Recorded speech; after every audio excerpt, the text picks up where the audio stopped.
Hi, everyone. My name is Derek Jess. I'm a certified financial planner and wealth manager at Plancorp. I specialize in financial planning for college-bound families.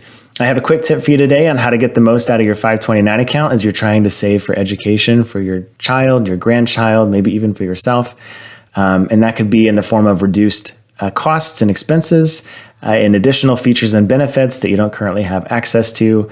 You may actually have the ability to shop around. And so for some additional context here, pretty much every state has their very own 529 plan. They're all designed differently, and they are not all created equal. Some are pulled off way better than others. If one of three specific situations apply, you actually have the flexibility to either open up a 529 in your current state that you live in or in another state without losing any tax benefit at all by doing so. And so the first situation that would be the case is if you live in a state that has no income tax, such as Florida. If you make a contribution to a 529 account, you're not going to get a state income tax deduction for doing that because there are no state income taxes to pay. There's no income to deduct against. And so then you can open up a 529 account in Florida or New York or anywhere else and not miss out on any tax benefits because you're not receiving a deduction in the first place. The second scenario is if you live in a state that does have a state income tax, but they do not allow state income tax deductions for 529 contributions. California, I'm looking at you, some of the highest state income tax rates in the country, and you can't even deduct a single dollar for contributions made into a 529 account. It is what it is. The silver lining in that scenario is you're not going to get a deduction no matter where that account lives. And so you can open up a California 529 account or a Montana 529 account. It doesn't matter. You can find an account that's best suited for your needs. The third scenario where that additional flexibility would apply is if you live in a state that offers reciprocity. And that just means that you're able to take a state income tax deduction regardless of where that 529 account lives. So probably the most common example where this would exist naturally is if you've lived in, say, Iowa for the past 10 years, you've made contributions into a Iowa 529 account for the benefit of your child. It's worked great. It's low cost. It's everything you need. You love it. And then you move to Missouri. You don't have to open up a separate Missouri 529 account and start making contributions there. You can keep contributing to your Iowa 529 plan and use that as a state income tax deduction in Missouri. So that's called reciprocity. So again, if that's the case, I can open up a 529 account anywhere. So if one of those three scenarios applies, you have the ability to shop around, and you should absolutely consider doing it. It's 100% worth the time and effort that would go into it.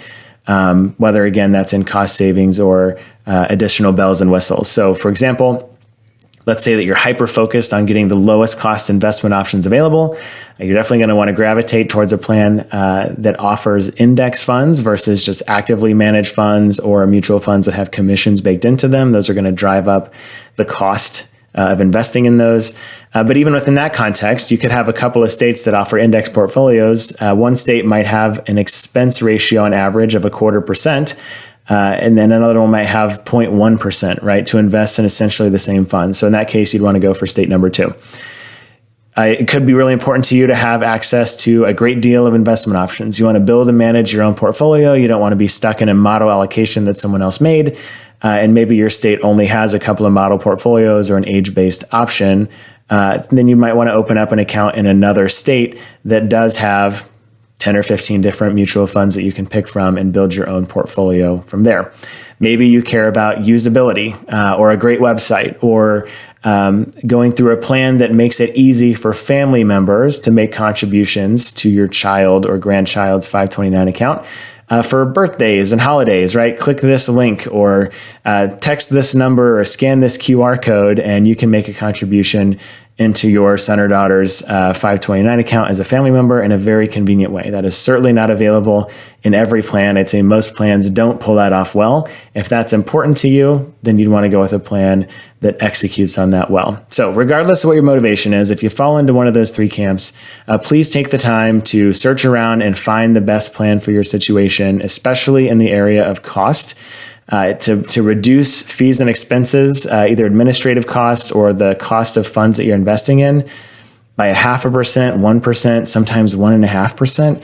That's additional money then that can grow and compound over a 10 or 15 year period and actually go towards education, which is the reason why you open the account in the first place. So don't leave the free money and those additional options on the table.